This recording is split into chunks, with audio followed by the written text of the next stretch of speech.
Hello, babes, dudes, and non-binary ghouls. Welcome back to Babes, Banshees, and Ghouls. Today we're going to talk about more ghost stories, and then we will read one of our ghost story submissions sent to us in our email. If you want to email a ghost story, Karen story, or both, send it to our email at babesandbanshees@gmail.com.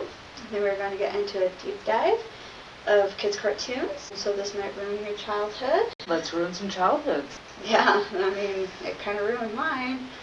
So We were latchkey kids. It was already ruined. that is fair. But doing the deep dives behind a few of them, Oh, that's fair. That is it very kind fair. of ruined my childhood for me. But you know what? It's worth it. Oh, so worth it. We're here for the chills and horror stories of everyday life of customer service. Yes, and of course the thrills of a customer service life. Oh, yes. That stuff is so good.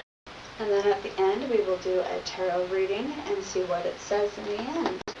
Not really. Alright, let's get into it. So, my ghost story involves my family. Ooh, a familiar ghost story.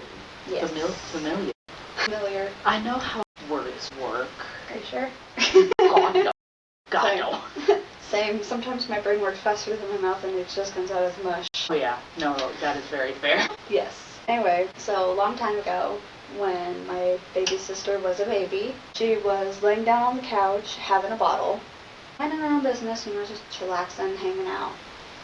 Me and my other sisters were sitting on the floor. I remember if we were playing a video game or watching a movie or just doing something. We were just all hanging out. All of a sudden, she starts giggling. Just randomly out of nowhere. Just starts giggling. Just being happy babes. Happy babes! Yeah, happy babes. Well then, she's got her bottle in one hand and she's, just like doing this type of thing with her other hand. Yeah. So it's like, what's going on? Yeah. Well, of course, our mom thought it was adorable because all of a sudden, Happy babes. happy babes. She's just sitting there laughing and giggling and just having a ball. Yeah. So our mom decides that she's going to take pictures. And of course, after my mom got done taking the pictures, she stopped giggling and then stuck the bottle right back into her mouth. Was just fine and dandy.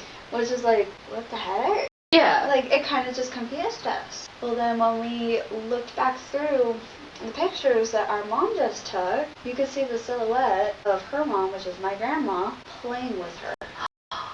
Oh, I love that so much. So, our grandma passed away in 2003. Baby sister wasn't born until 2007. Okay, so there's a very large gap. A few year age difference. Not age. Few year gap between her death and her birth. And of course, our mom was like, I brought you into this world, I could take you out and have another one just like you. Here she comes. There she is. And then also looking at you and your siblings, all of you guys are just carbon copies of it. Mm-hmm. Yeah, you guys have very similar features. The only thing that changes is the jawline. But all of you guys look very similar. So, I mean, technically, she wasn't wrong. Well, because if you think about it, she had my older sister's, chunkiness and cuteness when she was a baby. Yeah. She had my attitude. Yeah. The youngest after me, it's a weirdness. Yeah. And then she had a personality all of her own. Just sass. Sass. I love that. And it's like, well, mom's not wrong. She brought us into this world and take us right out. And Gain major personality point here. Exactly. Yeah. There she is. Surprise. But no. So, last episode, I forgot to tell you this. Last episode, when I pulled the King and Queens of Goblets, and you said that something good was going to happen. Yeah. Oh, yay! After 14 years, she finally reached out to me. Finally to be able to have that reconnection. She wanted to reconnect. She wanted to meet her sisters. She wanted to have the sibling love that she didn't get growing up. Yeah, exactly. So, and none of this was anybody's fault or, anything else like that. Like, it was just situations that had happened. We are 2 for 2 on me doing that. Can we go 3 for 3? Right? No joke. Probably, because it's you. Yeah, probably. The No. green doesn't change the blonde. No, but no, so we reconnected, we've been talking, and honestly, I did tell her that story. Yeah. And she thought it was, at first she kind of gave like that weird look, like, what? Yeah. But then she also realized, I love that. Oh, yeah. Because it's like Grandma may not may not be alive in here, but Grandma was here. Yeah. Grandma was there hanging out with me. And she also had such a close bond with you and your sisters, and being able to carry on that bond through different avenues, even though she wasn't there physically for the babyest sister, she was at least able to be there spiritually, which in some aspects probably would have been very comforting to at least have family members that were there even though they weren't there, if that makes sense. Exactly. And so we were able to reconnect. We showed her a bunch of baby pictures that we had of her. Yeah. And she loved it. And I did tell her that, or we did tell her her 2 favorite movies. And of course, her all-time favorite was, and whose isn't? Finding Nemo. Oh, yeah. Who does not love Finding Nemo? I always have stuff to talk about. I even do it at work. I'm kidding. Ooh, HR violations? Half the time I was doing it with my husband. You right. He gonna walk in there all caked up on a Tuesday. Exactly. I don't even know what day it is. We're functioning. I mean, we keep doing this after a graveyard shift, and time means nothing. Exactly. It's like, here's our escape goat thing. Yeah, honestly, I should have. It's decent coffee. Yeah, hers is called Monkey Brains. I just got a pumpkin spice because I'm a basic white bitch. I mean, so am I, but Monkey Brain sounded better. Oh, that's fair. But no, we told her her all-time favorite movie was Finding Nemo, but it was only that one specific scene where Nemo was about to go touch the butt. Oh, that leading up to it. Where the seahorse pushes the octopus. It's like, saved your life! Oh, yeah, that one's so cute. That she loved that scene specifically because the octopus inked. Yeah. Oh, you made me eat. And so I told her that I specifically learned how to say that line just for her. She would walk up, tap me on the leg, big old cheesy smile. As soon as I say it, she'd run off. Go to her own thing. Yeah. She would go and do whatever, and then she would come back like 5 minutes later. It was very phonetically pleasing, which, honestly, I can definitely see that from a child perspective, Especially when they're fascinated or fixated on, one specific thing. Oh, yeah. And it makes it a lot easier because, over the last 3 years, I've had a lot more exposure with kids than I have my entire life. But that's just because I went from no kids and, not very many of my family members having children that were, not teens or anything else like that. And going into a step-parent role. And it's not an easy transition. No, I mean, and it is if you think about it, but it isn't. Yeah. Because it's like they're going to push your buttons. Because you also stepped into a step-parent role as well. And it was hard because we were both pushing each other's boundaries. Yeah. But that's also trying to figure out how to live with each other. Because, think about it. We also do that with significant others and things like that of how far can I push this boundary so that way I can keep that in mind for later. And, we're always pushing boundaries to be able to see how we... But also, it's their first time being a person. They're trying to figure out how to be a human being, and we're just there to guide them. Exactly. And of course they're not gonna look at you as a mom figure. No. Or as a mom. They're gonna see you as a mom figure because you're gonna help them with homework, you're gonna help them with laundry, cook them dinners, stuff like that. But it's like you're not taking you're not being their mom, you're being their friend. Yeah, exactly. And I guess I wouldn't even say being a mother, I'm being a adult figure in their life. Yeah. Because, for reference, we have an Addams family situation going on, which honestly, not sad about it. Me and my partner are completely infatuated with each other. 3 nuggets, and then we also have my brother-in-law as well. So we already know who you, your boyfriend, and your brother-in-law are. Yes. Who's Pugsley, Okay, so... Out of the kids, who's who? The oldest would definitely be Pugsley. The middleest would definitely be the Wednesday. The youngest, of course, would be the one that comes at the end of Addams Family Values. Third kiddo. Yes. But also, just like the third kiddo, he's still building that personality and who he is and what he wants to be. He's very young. Yes. He just had his kindergarten graduation. So I know, he did so good. He's such a good kid. But also, side note, because I would like to be able to brag about this, the middleest got, right. So the middleest actually at the end of the school year, I had For reference, I've been holding my cat. He was just freshly shaved. And he got... You could say that. But technically second. Oh yeah, the first one was the Winnie the Pooh experience. That poor thing. I'll go into details about that one a little later. Is he still there? No, he ran away. Oh. He was hanging out underneath the desk for a while. But he's not happy with you. He's got such a big heart. He's such a sweet kid. But, and I it's nice to be able to have like these familial conversations, and because that actually ties in perfectly to one of the viewer submissions that we actually have. Yes, because hers is actually a familial submission as well. Now, she did specifically request to be referred to as Miss Ballard. Fair enough. I do understand. And she also said that she regularly streams as well. And she streams a lot of video games and does wife takeover streams on her husband's stream. So she said that if you want to check them out, their tag is the Ballard 49er. But she did, send us in a story so that way we can get a good ghost story, which hers is actually a good familial. I was gonna say, I did kind of read over it, but it did sound like it was really good. Oh yeah, and so we're kind of like connecting all these dots here too. She actually sent in 2 stories, but one of them I would like to save for a later date. Yeah. Because we figured with this podcast or episode, we would do just ghost stories and then a deep dive. Kind of touch a little bit more on the spooky. Now we are planning on doing deep dives per episode. Which means I need but deep dives. Right. Well, and I guess to be fair, I also have a couple of deep dives that you said you wanted to do. Yeah. But I already have 2. Right. And I've got 1.5. I'm working on my 3rd.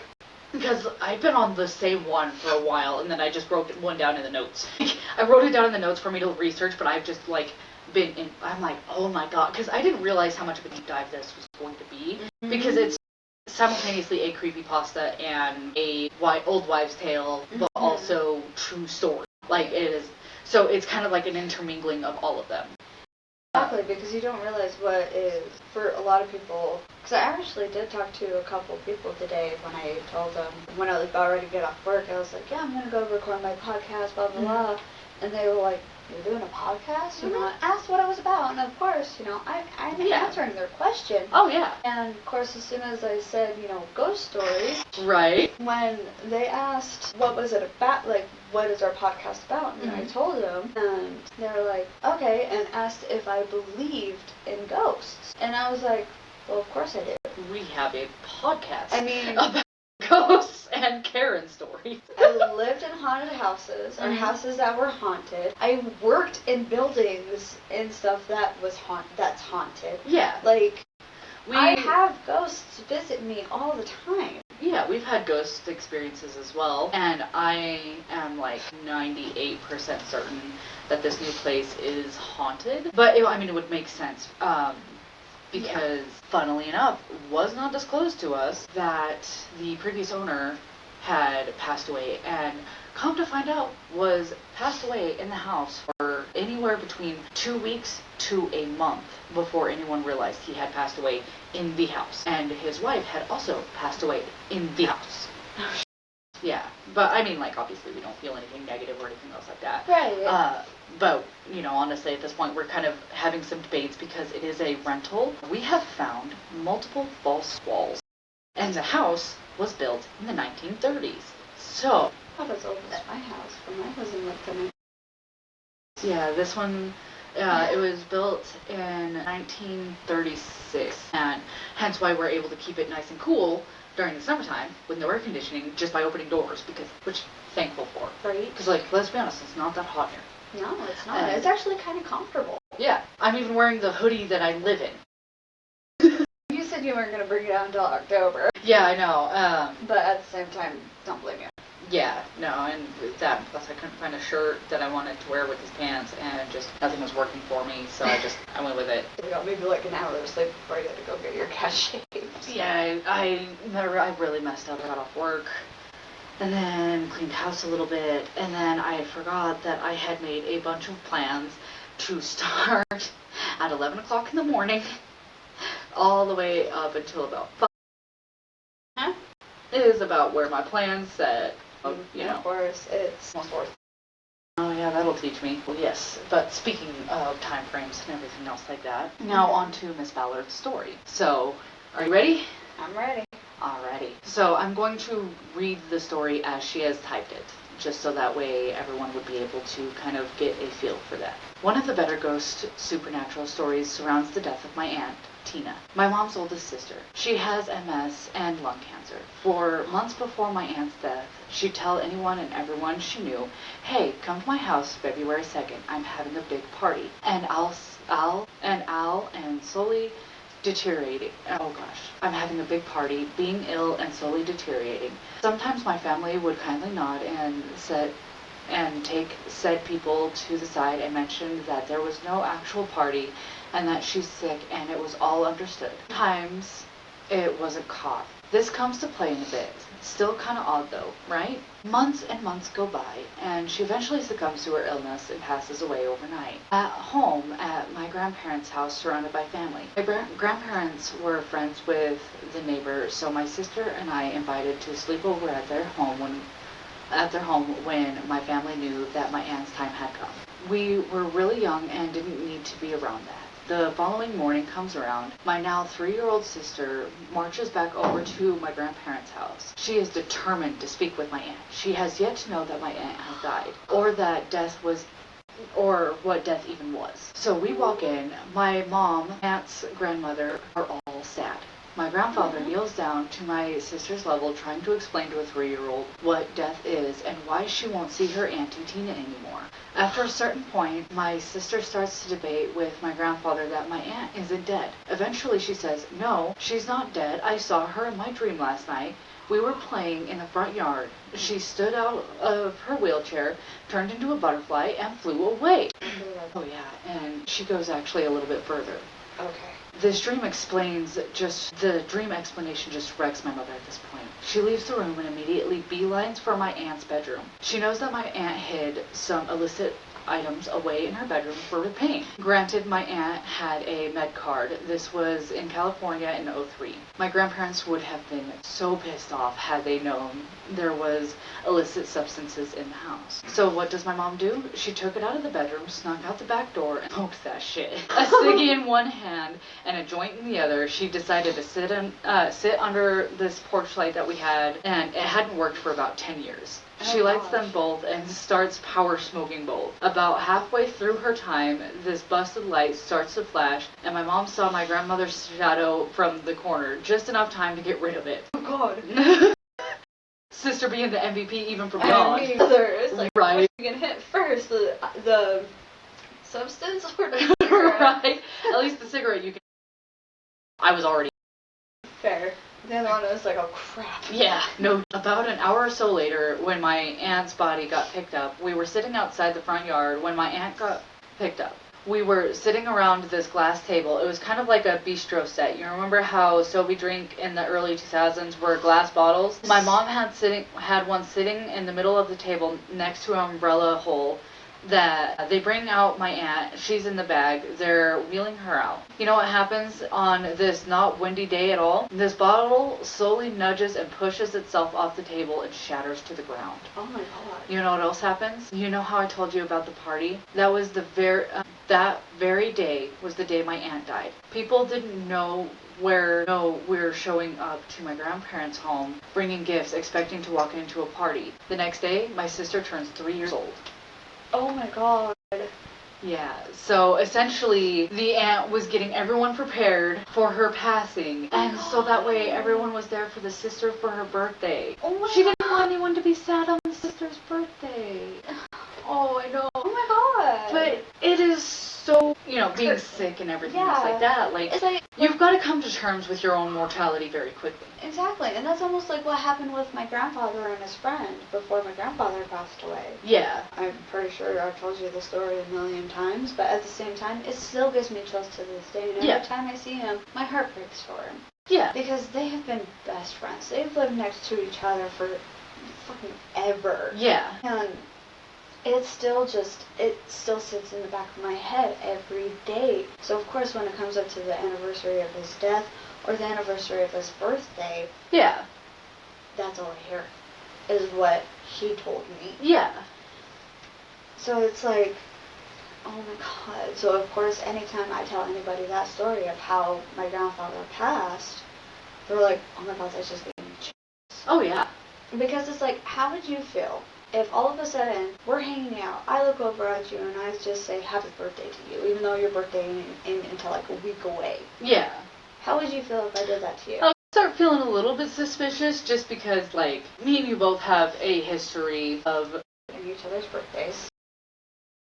God, I'm so bad at dates. Please don't ask me to remember any date at all. The only reason I'm going to be completely level. The reason I remember most birthdays is Facebook. I get a Facebook notification and I'm like, so I have it set up on timers for people in my household that a week before their birthday, I have a timer that tells me about their birthdays.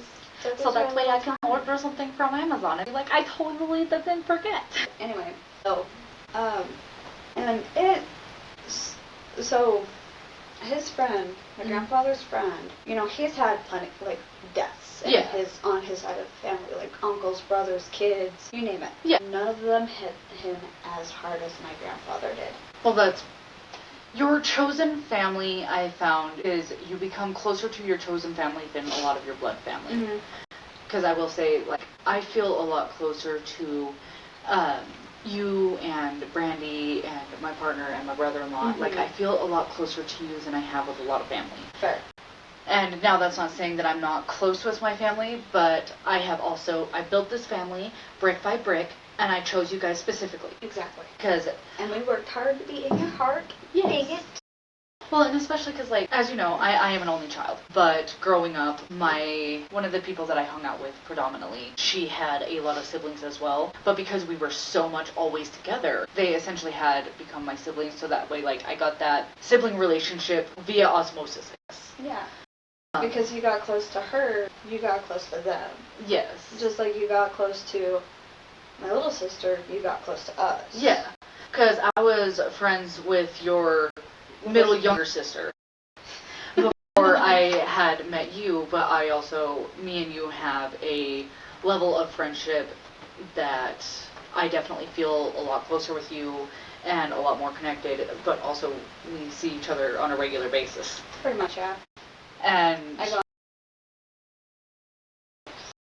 well, actually, this one was me today. I straight up was like, please take me to go get coffee. I require caffeine and something. But, you know. I've been up since 6 and I had like 3 cups from work. Yeah, I didn't get off work until 6. But, you know, it's kind of funny how many stories you hear about people, like, predicting their own deaths, but also. Like, you hear about it more often with people who are chronically ill, but... And here's the weirdest part, is my grandfather wasn't chronically ill. Like, it was just something that had happened. Well, long story make it short, he had something put in his chest to where it helped his heart. The pacemaker? It's like a pacemaker or a defibrillator. Oh, okay. So is it the one that, like, kind of pokes out of the skin a little bit so you can kind of see it? Or is it the one that's, like, fully into the ribcage? In the ribcage. Oh, okay. So, my appa had one of those as well. Okay. Yes. So, he had one of those, and it malfunctioned. Oh, no. So it was just completely unpredictable. Yeah. So it malfunctioned. Somebody found him, rushed him to the hospital. They got it fixed, but he was put in kind of like a nursing home to where he had like 24-hour care to check on him, make sure like everything was okay. He was taking his medication and stuff like that, and helping him if he needed help. He went from being almost 300 pounds to I think like a little. He was a big dude and just shrunk. Last time I saw him, he was pure whiter than me. That's saying a lot because I'm a white bitch. You are. I can't say much because I am also fluorescent. But I'm a white girl. I'm proud to admit it. I'm a white girl. Yeah. But you're pasty. He went being whiter than me. Okay, so like there was no color in him at all, and he was scrawny. So I was like, something's wrong with my grandfather. Like, something's gonna happen. So like, you at least had that cognizance to be able to look at the situation and go, he's gonna pass soon. Yeah, and Miss Ballard's story, it seems like they were just It's they kind were of the too same. young to fully have that cognizance, but also it seems like she was at that age to be able to kind of understand that something wasn't quite Something wasn't right, but at Yeah. the same time, she didn't fully understand that Auntie wasn't there. Yeah, It's whereas like- the baby sister had no No. idea.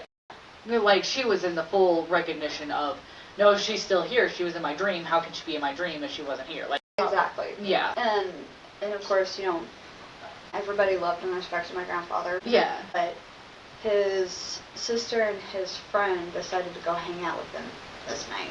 yeah, They're sitting there just laughing and joking and having a great time. Then all of a sudden, my grandfather looks over at his friend and says, "Happy birthday." And of course, his friend's like, "My birthday ain't until, yeah, you know, this day." It was like later on in the week. yeah, So he was like, "My birthday ain't until bleh."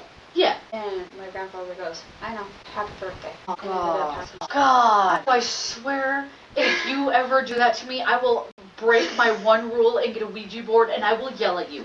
I would be so. Don't you dare, alright? Because also, as a side note, I also recently had someone pass away on my birthday that was very close to our family. But it's also on my birthday. That was Really? my birthday. I was born to that day. You were born. Yeah. You've been born. So that's it. No more death in the month of April. We're good. Please. Yeah. Or August. We're good. Or any fucking Yeah. time. I can't take anymore. Yeah. I had a Because bad you- 2024. Yeah, 2024 was what? Like honestly, my heart, because like my 2023 was bad, My 24. but worse. Yeah, because in 23 I only had the 2 Yeah, mine started in February. and didn't end Didn't end until January. yeah. So it just kept going. It kept going, and I was like, my heart cannot take any fucking more. And of course, Yeah. one of them happened to have been my mom. Yeah. And it's like, why couldn't you have taken anybody else? Yeah. Like, why did you have to take my mom away from me? Well, and At the same time, I also had a dream about her too. yeah, Right and after she died. so there was that sense of closure, and I feel like that's partly where I am thankful for my situation with my mom, because my mom was sick for about 10 years, and she was very sick. She had yeah, no, you're right. She had cirrhosis of the liver and pancreatitis, and my mom very heavily struggled with alcoholism, and that was very much so an uphill battle. And she hung out with the wrong person. Yeah, and the wrong person one too many times. Like closer to the end of my mom passing, this guy was starting to sneak things in past me and my dad, or break into the house to try and sneak my mom alcohol. So obviously my mom, struggling with addiction, and coming to terms with how sick she was, she gave in. Now, I did have that cognizance to know that my mom had been sick for 10 years and brace myself for the inevitable. I knew that I would be lucky to have my mom into my 30s. And she passed away when I was 29. Oh. Right, and like that's one of those, like, I am thankful that I was able to have that preparation barrier, you know, of like, I know, do these shit one But day. it also don't help that it's carpet. But It's like trying to scooch up just a little, and it's like, did I tell you about the EVP? So, explain.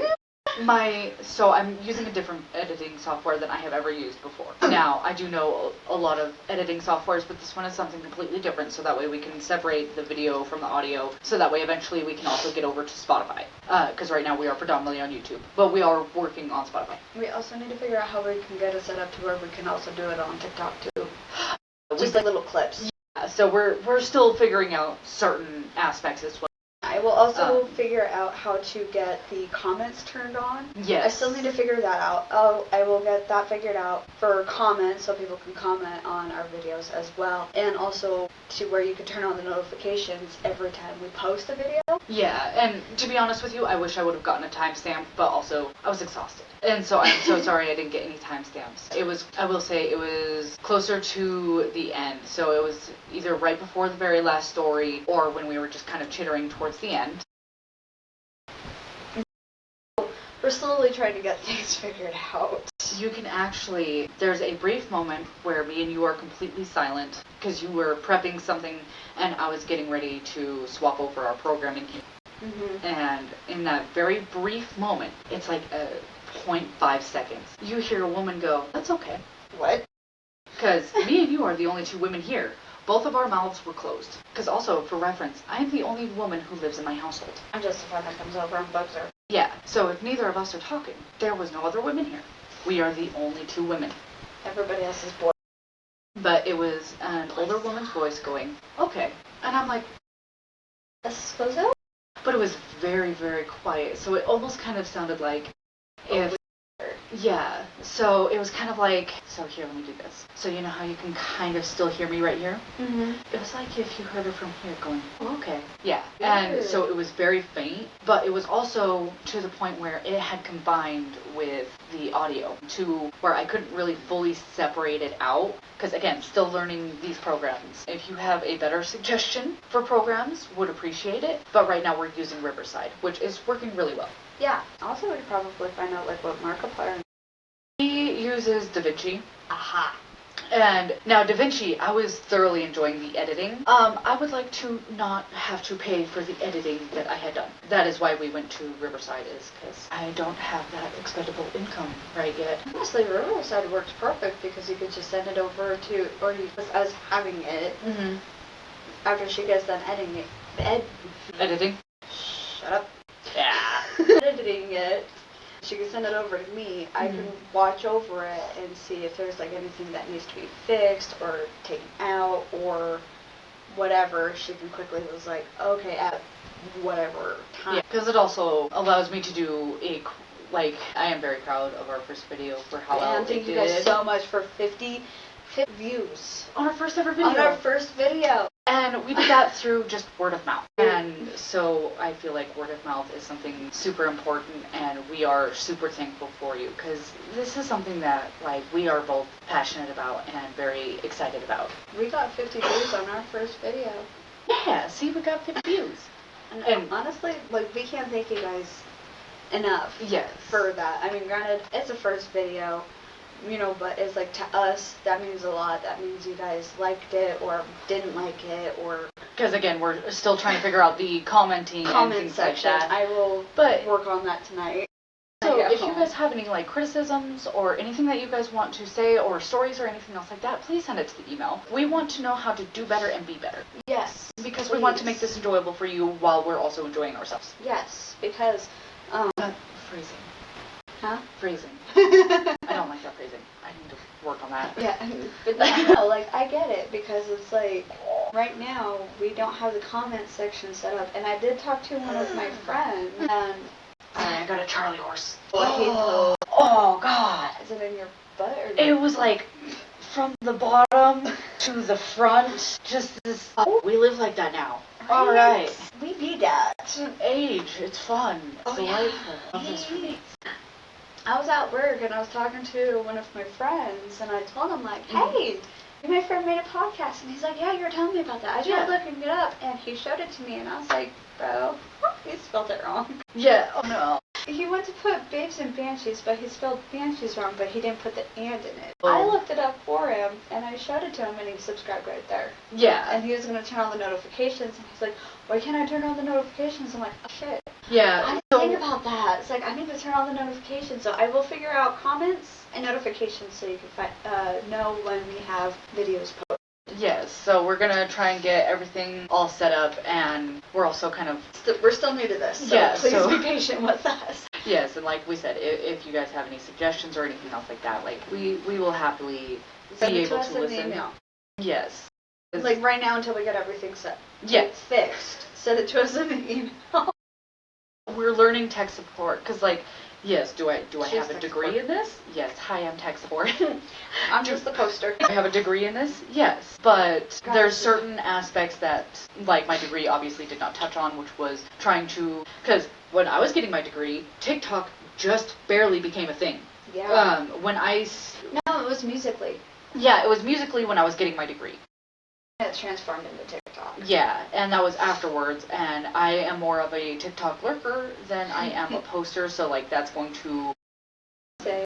Which we should actually probably make a TikTok page, but that's once we figure out how to actually get it clipped into... Yeah. actual clips and stuff like that for everybody, so that way we can start advertising that way. Yes. Because, you know, Because eventually. a lot of friends, I just sent them the link to our first video. Yeah. And a lot of them checked it out, and a lot of them said that we did really good on our first episode, and one of them private messaged me saying that it turned out really well, like we kept the conversation going and stuff, and I was like, Speaking of my mother, actually, she had made a friend, and is a douchebag. oh, no. This one is across the pond, and he said that he had watched our video. He was thoroughly pleased with it. He had a good time watching it. He enjoyed our banter and us communicating, and he was also showing his friends. So we are already across the pond. Oh yeah. My gosh, thank you so much. Yeah. Funnily enough. I love it. I know, right? Yeah. So I mean, I didn't think it would get that far out. Oh yeah. But like, I mean, at the same time, it's like the links that I sent to my friends, all live within this or a couple hours away. So it's like, yeah, I didn't think they would get that far across the pond. I love that. Oh yeah, because John is honestly a good guy. As soon as he found out Mom passed away, then he actually started, like he shot me a message. You're talking about our old boss, John? No. Okay. Yeah, so it's because he's from Scotland. Oh, yes. And okay. so his name is John. And he's been there through a long time period, and like me and him have been chatting since Mom passed away. He was like, I just wanted to reach out and say, because funnily enough, he actually met my mom in Vegas. Really? Yeah, because for those of you who don't know, my mom had this innate ability to know everyone and anyone. She has also made friends from Lithuania, Romania. Oh yeah. She has 4 friends from England, 2 from Italy, then she's got John from Scotland. She has like 5 or 6 in Ireland. Like, I don't know. And then she made me an introvert. 2.5 friends. That's fine. Well, technically 4. That's fair, but actually probably more than that. Cause I do have your partner, your brother-in-law, me, that's fair. Brandy, and then the Nuggets. Oh, and then I've got Wendy too. Because me and Wendy have been friends since pre-K. But also socializing is hard. It can be. Yeah. Especially when you work customer service. Like that's the last thing you want to do is just socialize. Because that's all you do. Is socialize. Hanging out with me when I was bartending was very much so a process.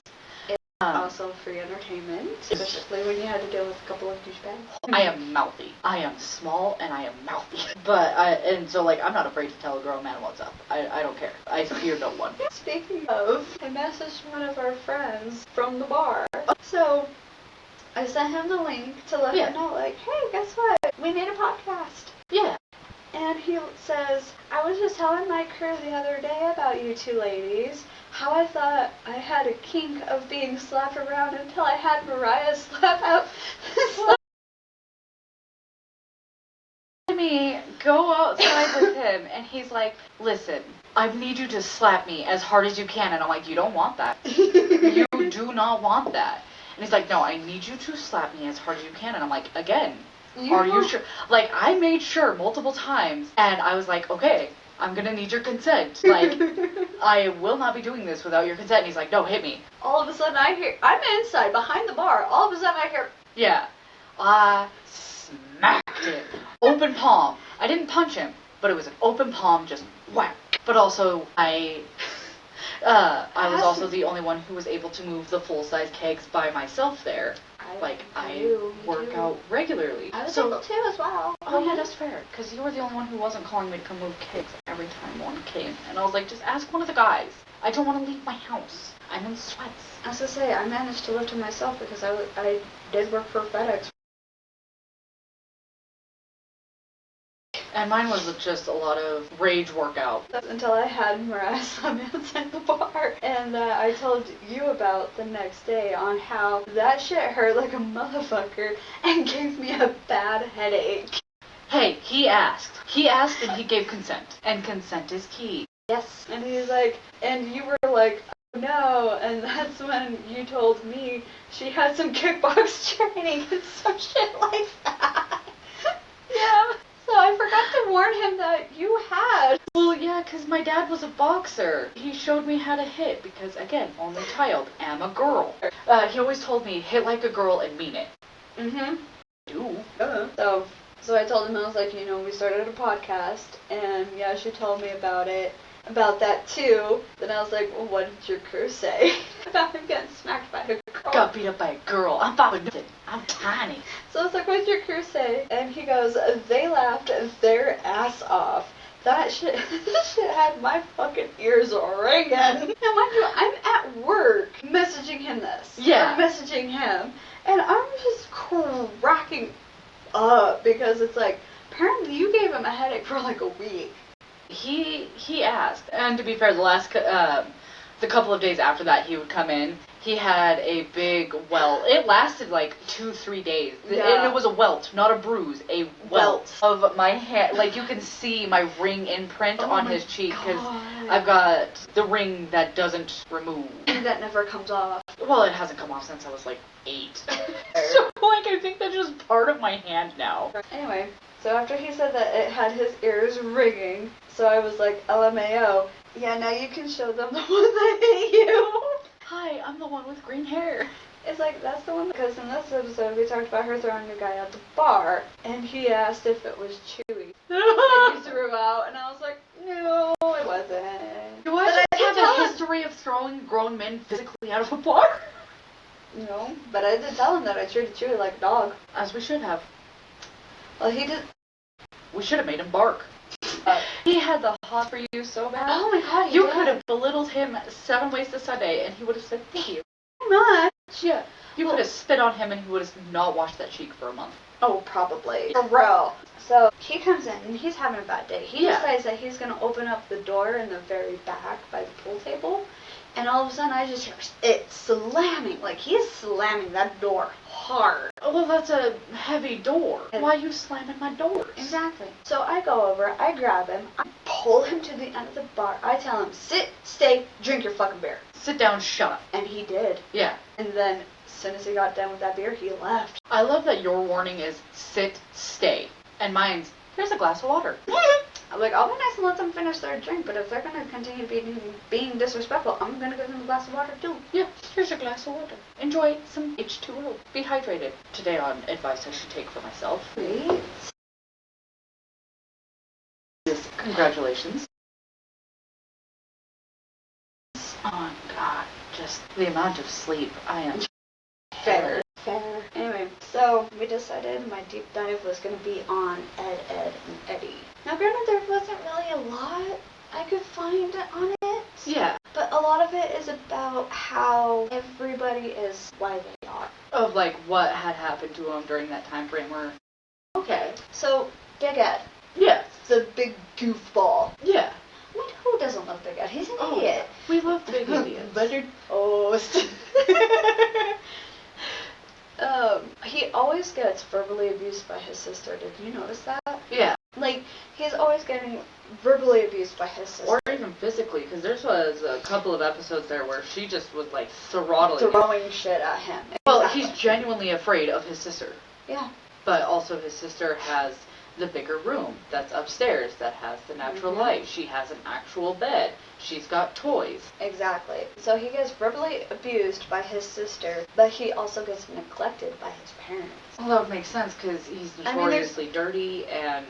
Like, his room is disgusting. He has a tub full of gravy. Like, in one episode, he actually ate his fucking bed. Well, and he's also notorious for only really liking a couple of foods. Just mashed potatoes and gravy. And chickens and buttered toast. And buttered toast. And exactly. all of those are very easy to make. Exactly. And something that, like, a small child would be able to make for themselves. But the reason why he's always abused by his sister and neglected by his parents is because he's mentally handicapped. So that's why he is the way that he is. That would make sense. And his only reprieve is his two friends outside of that. Mm-hmm. Because, well, and especially when the show was made, there was a lot more of a stigma around mental disabilities. Because if you think about it, Big Ed is mentally handicapped. Yeah. Double D is a neat freak. Yeah. He definitely shows signs of OCD, and then anxiety. And everything else. Yeah. So he definitely, like, anxiety plays a big part in that. Mm-hmm. Because I know that certain Everything has lead to be other in a ones. precise place. Yes. And is labeled in the precise place. Yeah. And then Eddie is greed because Yeah. because he's always trying to find a way to get money for jawbreakers.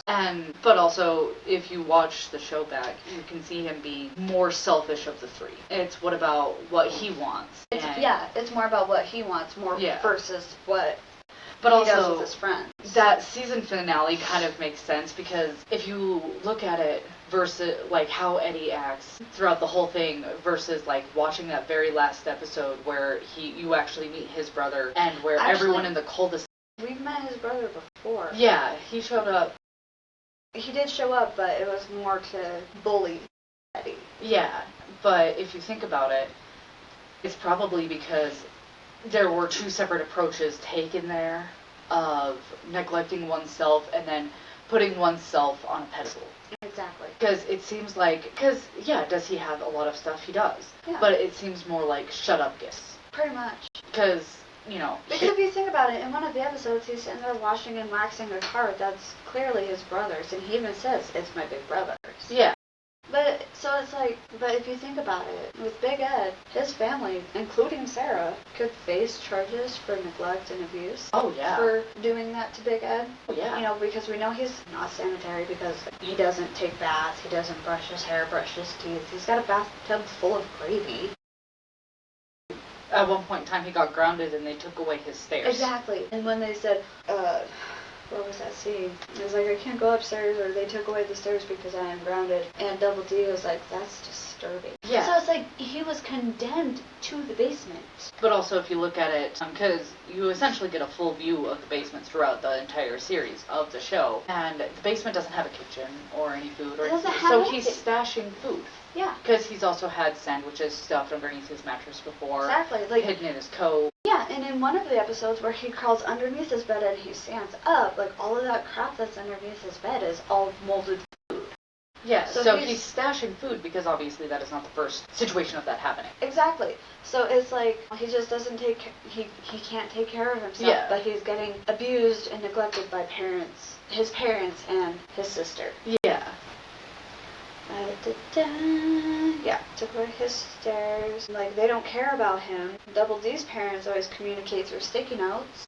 Like, so, severe latchkey kids.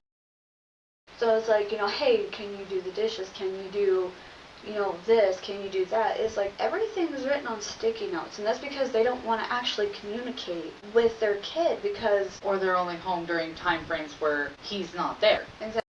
But with them being so busy with their work, they don't want on like conference calls or whatever because I didn't type that up or didn't fully read that, but like they're like some sort of like business like lawyers, I think. Like Angelica's mom. Yes. Kind of like that. Actually, Angelica's mom was actually present. And she did try. That's another deep dive. That's another deep dive. We'll get into that on the next episode. But no, so anyway, yes. Yeah. Double D's parents were never around. Yeah. And when they were, all they did was leave sticky notes for Double D to make sure the house was clean and this and that. And, make sure he changed his underwear and shit like that. Yeah. So it's like, he got neglected. Oh, yeah. And of course, the only way that they can talk to him is through sticky notes. Yeah. Johnny 2x4. Everybody knows Johnny. Yeah. And Plank. So the reason why Johnny 2x4 talks to Plank is because he's the loner kid. Like, yeah, he seems like he's friends with everybody, but if you actually think about it, he only really talks to Plank. But also none of the other kids actively ask him to hang out. You don't ever see them actively ask him to hang out. He's just there. Yeah, he just shows up. He also hasn't made a negative enough image for them to exclude him. Mm-hmm. If you think about it, but none of them are actively like, you don't know who should hang out today? Johnny. Exactly. And people think he's schizophrenic and has a mental disorder and communicates to others using Plank. Well, and if you think about it, Plank might also be a proxy. Exactly. So, because I know that a lot of children who have gone through a severe trauma, like very, like 2, 3, 4 years old, Exactly. they will use like a stuffed animal or something along those matters to communicate what they're actually feeling. Whereas, so like, say Seymour over here is my proxy. So I could be like, yeah, you know, we can do that. And then I would use Seymour to be like, I actually don't want to do that at all. And I think that's a stupid idea. So that would be Seymour speaking instead of me, but I won't get the repercussions while Seymour will. So Plank very well could be a proxy. And that's what they said, is that he might be schizophrenic, has a mental disorder, and communicates to others using Plank, but he may, you know, Johnny 2x4. Yeah. May think Plank is real, which everybody does it. I mean, for the longest time, I had a stuffed jackalope that I named Jack Jack. Yeah. And I talked to him all the time. Yeah. Or I did before I lost him, and I was so sad about that. But I had a jackalope Yeah. that I talked to when I was a kid. Because it's like, that was my one friend. That was your thing. Yeah. Yeah. Like, that was my thing. So I was like, I'm just going to sit here and talk to this stuffed jackalope thing. Yeah. That I got when we went to, I think, Jacksonville for school. Or something like that. So I was like, no more buddy. I loved that freaking thing. And then ended up losing it, so I was a little upset and hurt. Now I got a big Pikachu Squishmallow. So now that's my buddy. And then a mushroom man that Wendy made me. But also, didn't Wendy do such a good job with that mushroom man? Honestly, She did a good job. She made that by hand. He's beautiful. I love him, and I purposely asked for him to be grumpy. Look how grumpy he is. Honestly, that is adorable. Do you see how mad he is? He also has a broom, but the broom is upstairs. Honestly, I love his apron. He's so angry. He's my favorite thing. Yeah. Oh, no.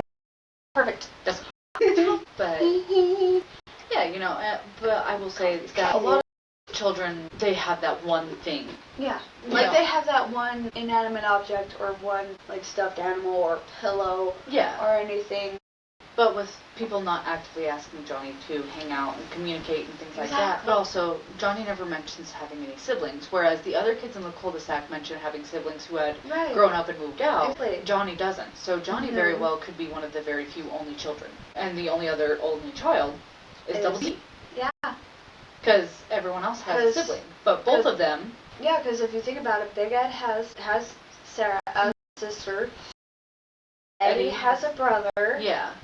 I forgot his name.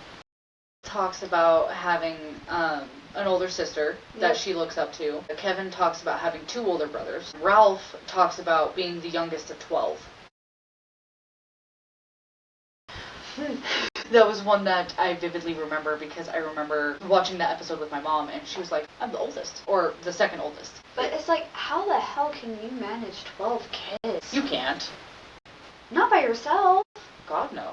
It's like but also, if you think about it, Ralph speaks like he is Yiddish. Yes. And also, if you think about it in terms of like that, larger families are more beneficial because you have more bodies to help each other out, be able to plow fields, take care of farm work. Like the older takes care of the younger, and so on and so forth. And Ralph seems to take very much so enjoyment and a specialty in animal husbandry. Look at how many animals he always has around him. True. So he has animal husbandry down. Yeah, because he has chickens, goats, pigs. Yeah. Like, he has too many fucking animals. Honestly, I can't say much because I grew up in a zoo. Yeah. Between fish. But with an actual farm. But what blows my mind, though, is, like, it's all obviously a cul-de-sac house. Yeah. But, like, they treat it like a farm. Yeah. But make it seem like there's a lot more property to be able to fit all of it. Like, that's the part that I think the house that Ralph has is more towards, like, the woods. So that's why he has all of that space. And, and that's because, he's so close to the woods. So he was able to cut down those trees and stuff so he can have all of his animals. Yeah, so Ralph might very well have that Amish ancestry, but also that comes with the very tough upbringing, which would understand, like, the anger, quick to, you know, because, but, you know, when it comes to things like that, like, it is a hard life. Yeah. But also, looking at Ralph, you can also see that aspect He's doing it for his family, but he's also doing it for himself. Yeah, exactly. And you've got to be the man. Yeah. But with him mentioning that he's also the youngest of 12. Like, he has to prove to them that he can do it. Yeah. You have to be able to prove that worthiness and be tougher than nails. And that is... So that would also make him very much so a jaded individual or cold. I guess not necessarily jaded, but a lot colder. Because, like, if you watch incidents happen, Ralph doesn't have a reaction outside of anger towards the Ed boys for doing stupid shit. Exactly. To be fair, some of that I would also be mad at. Right. But also, Ralph's only friend really is Kevin. Yeah. But I couldn't find anything on Kevin. I feel like Kevin was also the bully to the Ed boys. Everybody loved Naz because they thought she was pretty. And don't get me wrong, I thought she was kind of cute too. I mean, just like her personality made her cute.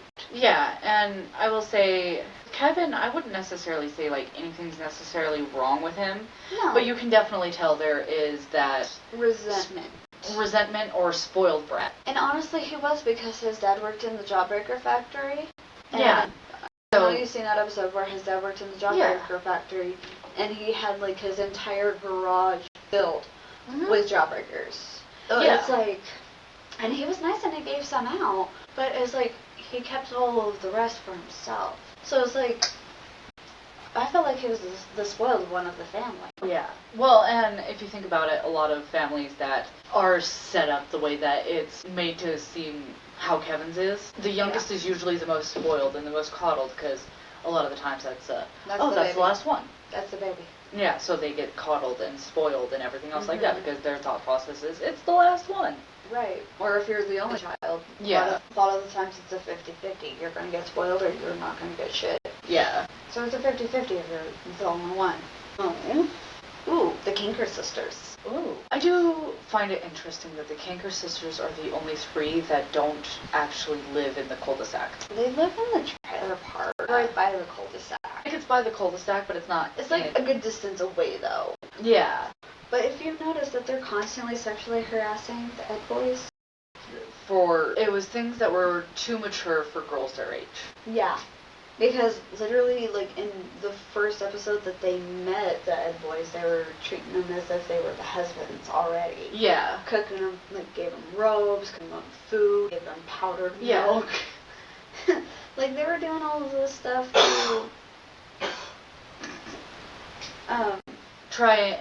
to try and woo the boys. Yeah. But it's like, in all of the episodes that you see the Kinker sisters in, every single time they're trying to kiss them, or, hug them. Whereas, like Naz and Sarah don't have like, they don't want anything like that. Well, in one episode, yes, Sarah does kind of fall for Double D, but that was because her and Jimmy had, like, a falling out. But yeah, Sarah and Naz don't have anything like that towards the Ed boys, except for Big Ed for Sarah, because that's her brother. It's like, as for the other two, she has no feelings for them. But even with Sarah and I think she might be a lesbian.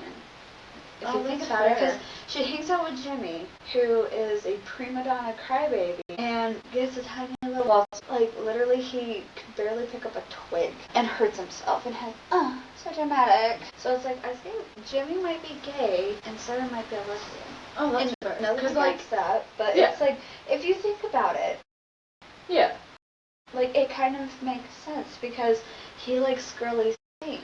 But also, given the stereotypes of the time, they were definitely, because if you think about it, Ed, Edd and Eddy was definitely one of those, a lot of the stereotypes put in it was the stereotypes of the times. Yeah. Because, that was an late 90s, early 2000s. Mm-hmm.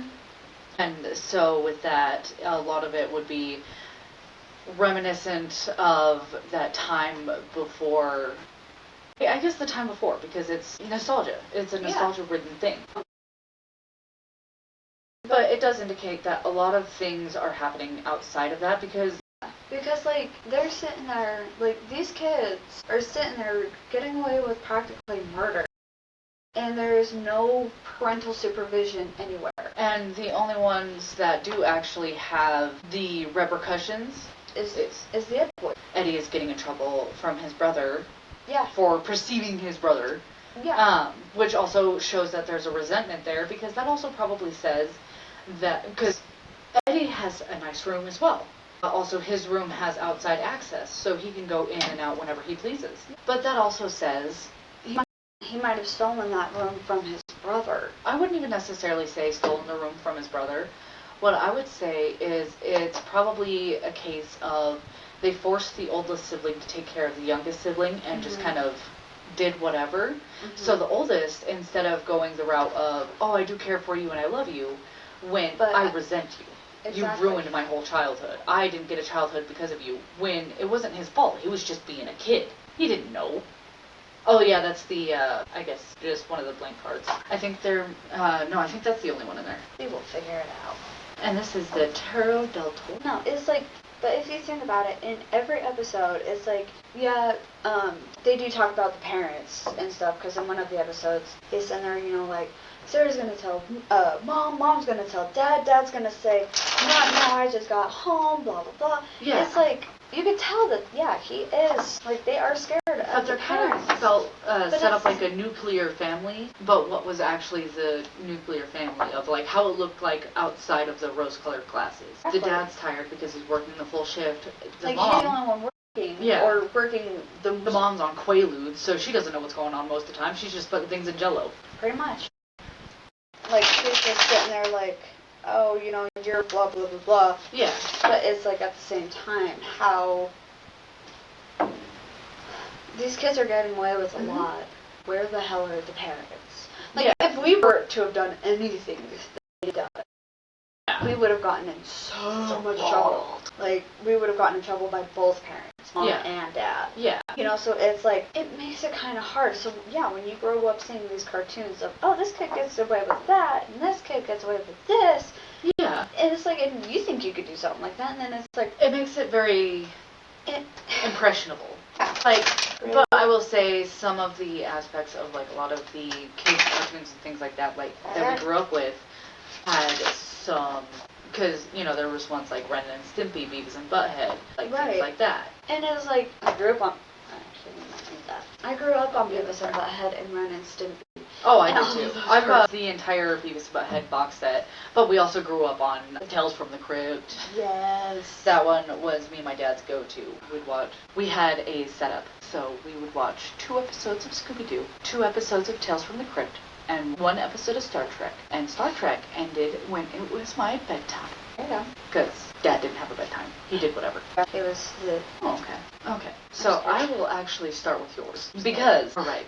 So... I mean, last time it was good, so I'm kind of scared because they're both upside down. Because these ones I made sure to memorize them. So she got 2 in reverse. So she got the Tower in reverse and the Empress in reverse. Now, I will say the Tower in reverse is a lot better than the Tower upright. The Tower in reverse is rebuilding. You already had your tower moment. You are rebuilding from that tower moment and growing and relearning and kind of looking at the bricks that had crumbled and going, which one of these bricks is good for my new foundation so that way I can build a stronger and better tower. Because one of the things is I love the tower card. So many people are terrified of the tower card, but the tower card is like rebirth. The tower card is a whole new... And so being able to rebuild from the tower card is something that is very important. And so with it being in reverse, it is very much so. Especially when looking at this deck as well. It comes hand in hand with rebuilding from a very difficult and hard situation, which, especially given what you had mentioned about, your sister coming back and everything going on in 2024 for you and everything else like that. Like, you are in... I also did make her giggle. Yes.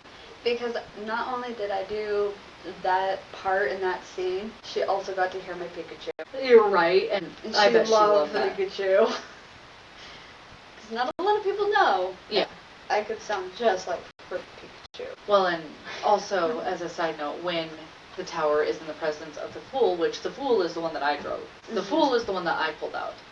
But when they're in the presence of each other, you were building from scratch. Right. makes a lot of sense because now you are rebuilding a relationship with a sibling from the ground up. Because, she hasn't seen you guys since she was 4 years old. So there's no foundation there. But also, you're rebuilding yourself emotionally from where you had been before. And I think... And honestly, I wish you could have seen her. She was... Oh, I bet. Those pictures... Because... in all honesty, I have actually met and spent time with this younger sibling as well.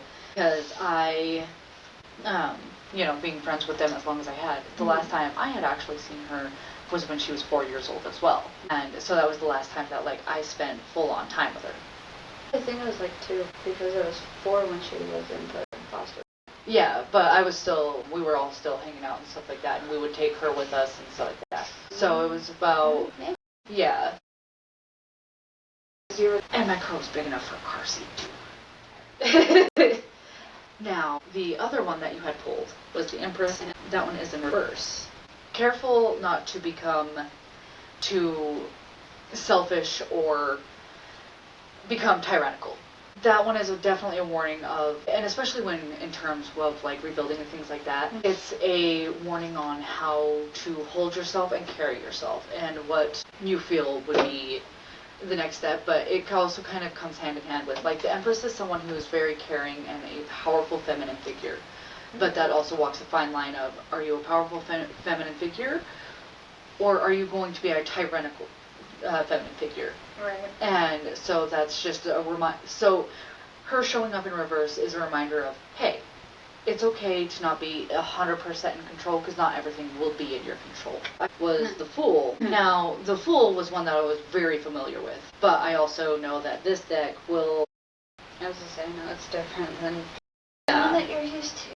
Oh, okay, yeah, no, so it's still the same. It's essentially the Fool is telling take the leap of faith. Take the leap of faith and actually do something. Do things that you keep putting on the back burner. Try a new path. Do something that you would normally not do, that ventures outside of the norm. Do something that feels... Yeah, exactly. Exactly what we're doing. One of the things about me is I pattern. I don't like stepping outside of my norm. I don't like doing new things. Doing new things terrifies me. Changing my career path from bartending to debt collections and things like that is, even though I wanted a desk job, it terrified me. But also, before I had bartended and gained that confidence for bartending, I worked at a gas station. Yep. Yeah, we've come full circle. Different companies. It was completely different companies, and I will say I am treated a lot better where I'm at now, so that is definitely a nice change of pace. Yes. But no, it has been one of those of, change is something that's very scary, and I have to force myself to do it. But, somebody has to push her. Yeah, the active change for me going from bartending into debt collections was an active push from my friends and my partner to be like, no, this is something that you need to do. Do it for you. This is something that you are wanting to do. Did I find out that I enjoyed working from home? I loved it. I loved it so much. Other than your work day. Yes, but did I find out that debt collection was not for me? Yes, I did not enjoy that field and how much tiptoeing around everything that I had to do. Other than the names, I love you writing down the names and then sending me a picture at the end of look at all of these names. Dude, I would write down some of these names because, some of these names, there was no way these were real names. These had to have been pseudonyms. There was no way. Fake names. Because I'm going to throw one out there. Who names their kid Amanda? Yeah, there were several instances of people one of them she thought was me. Yeah. Or there was also one that I thought was Brandy as well. The only thing that was different was the location. They were the same. They had the exact same birthday, same first and last name. The only thing that was different was... One that you thought was mine was spelled different. Yeah. It almost looks like No, that's the one thing I missed about you working there is all of the funny names that you would have to call. Especially one was Peter Griffin. Yeah, the Peter Griffin, that one killed me. I was like, there's no way. I had also gotten a Michael Jackson, and I was like, are you not dead? Right? Hello? You died in 2016, dude. Right? But, I would have laughed if he answered. Right? No, it was a woman who answered, and she's like, is this a crank call? And I was like, no, this is a debt collection. And she goes, well, thank God it's not me. And I'm like, okay. There's some names that you just hope they don't answer, because you would feel so, because like some of them you're like, I don't even know how to pronounce that.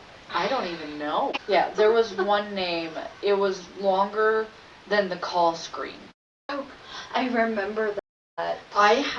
They thankfully went to voicemail, so I left a voicemail, but I was so scared they would answer it. I was like, please don't. I don't even know. I don't even know how I would be able to pronounce Yeah. your last name, bro. Mm-hmm. Bro, come on, really? You know, it's kind of going hand in hand, so now I'm kind of wondering which direction this is going to go. I'm scared. My King of Wands goes hand in hand with your reverse Empress. Because Okay. my King of Wands shows up reversed. If it appears inverted, it indicates excessive strength, perhaps abuse and tyranny.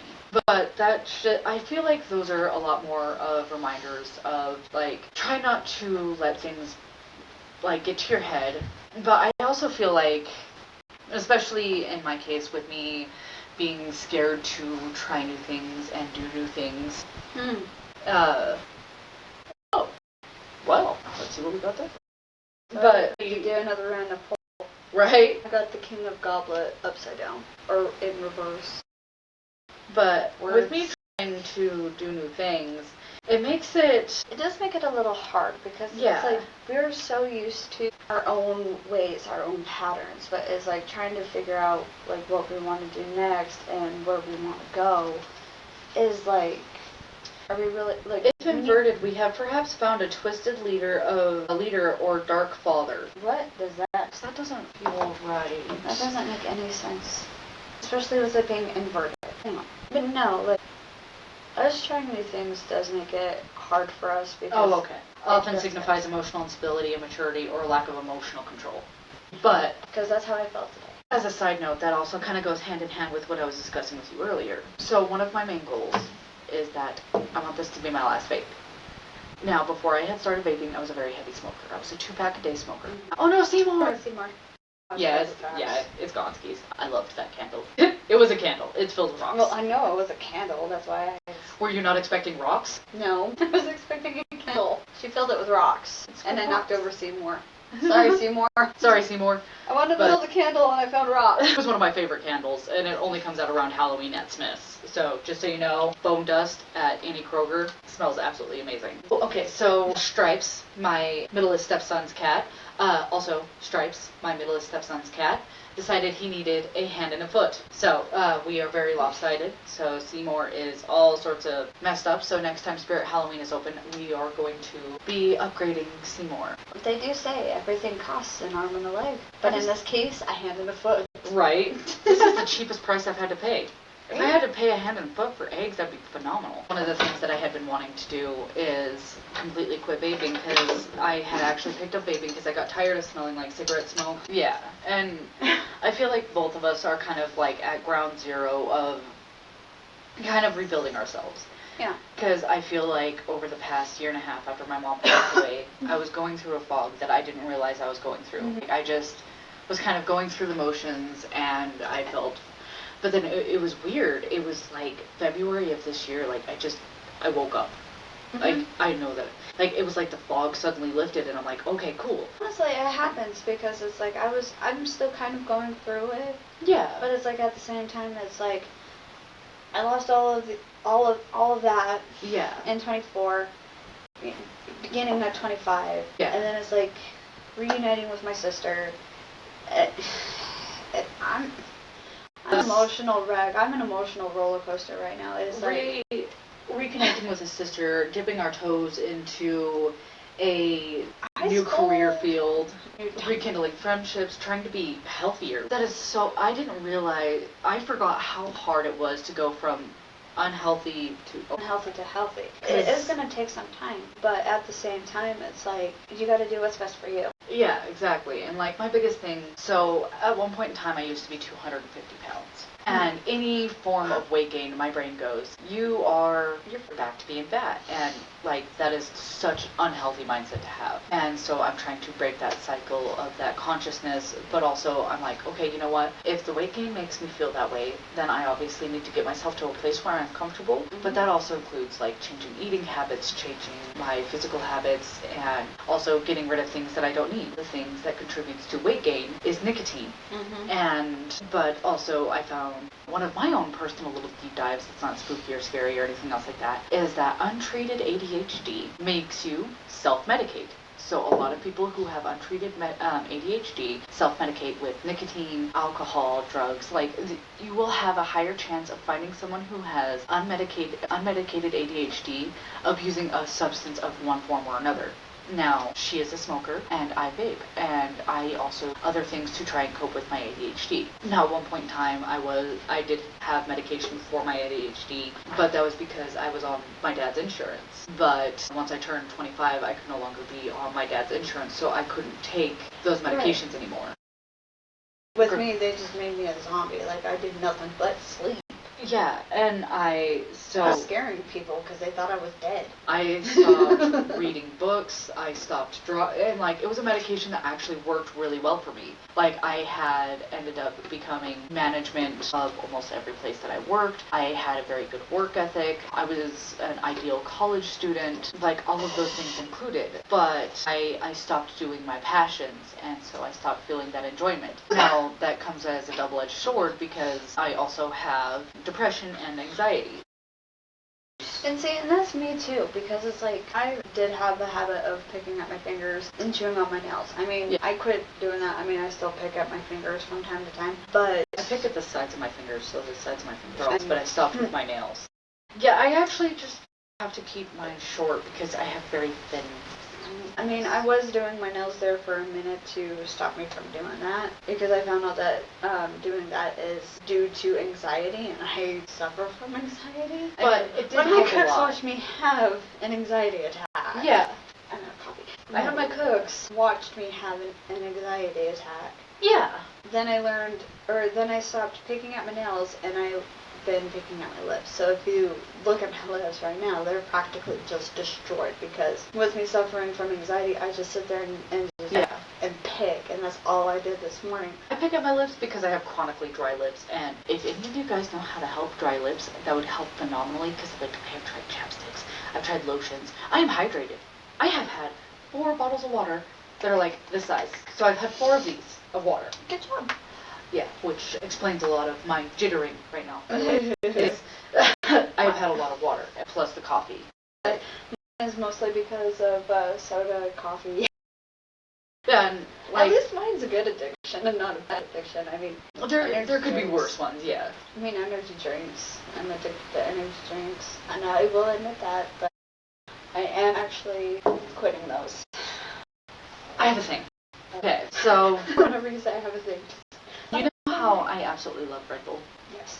The white peach ones. Like, I used to chronically drink. Side note, the new flavor tastes just like Boone's Farm, and now you'll never untaste that. So I used to drink Red Bulls religiously. Over the last 3 or 4 years, it seems like every time that I have a Red Bull, I get a tummy ache. Right. And that tummy ache will last for 2 or 3 days, and just a very much so upset tummy. Whereas with I can have Rockstar, I can have other ones, but the problem is that they're too sweet. Mm-hmm. Found a new one. They're called Poppy, and they're like little sodas. And oh my god, the wild berry one is so good. The strawberry tastes like Robitussin. Yeah, but the wild berry one's actually really good, and it actually is one that's supposed to help build gut health and stuff like that. And it's actually healthy for you. I was looking at reviews and stuff like that. It actually doesn't seem that bad at all. Now the downfall is I got excited about having these, and then my store runs out, and so did everywhere else. And I'm like, oh, of course, I start liking something. As I said, one thing you start liking, they run out. But alrighty, I think we've touched on a lot of bases today. I think so. If you have any submissions you would like to make, the email is babesandbanshees, BANSHEES @gmail.com. Because a lot of people spell banshees wrong. Yes. So it's babesandbanshees @gmail.com. Yes. And, like Miss Ballard did, just let us know what you would prefer to be called. Name drop you unless you give us consent to name drop. And any names that are put forth, I'm going to assume are pseudonym names until stated otherwise, or that there has been consent to use those names. Yes, because we want to be respectful and keep Yes. keep your personal business out of our videos. So unless you want us to name drop you, and I do have two people, we'll get into this on another date. But I do have two people that have no problem with me name dropping because one of them said that he was writing a book. Yes, and he wants me to touch upon that, but we will talk about that on a later date. We were wanting to touch on that on the next episode when we have a little bit more time. Yes. But we did want to be able to discuss Miss Ballard's story, and especially because she was our first submission. Thank you so much, Miss Ballard. Yes, Love thank you so much. You know, of course, we had to be able to make that shout out as well because we appreciate any support that you are willing to give. Of course, you know, any shout outs that are needed. But, you know, as we go, we do want any communication or anything else like that to be able to go through because we want to be able to have that open communication with you guys so that way it's as enjoyable for you as it is for us. That's something that I had stated previously before. And I will try and figure out how we will try and figure out how to get the comments set up so that way you guys can start commenting. So you could comment on our first video. Easier than sending an email. And telling us what we messed up on or anything like that through the email. We will try and figure out how to get the comment section set up to where you guys can comment on the videos and also try and get the notification bell like that. It was nicely timed. Get the notification bell set up so that way you guys can get notified the next time we post our next video. Exactly. Yes. So hopefully by the next video you will not be seeing one of these. And as always, I'm Shayla. I am Mariah. Be safe and don't get kidnapped.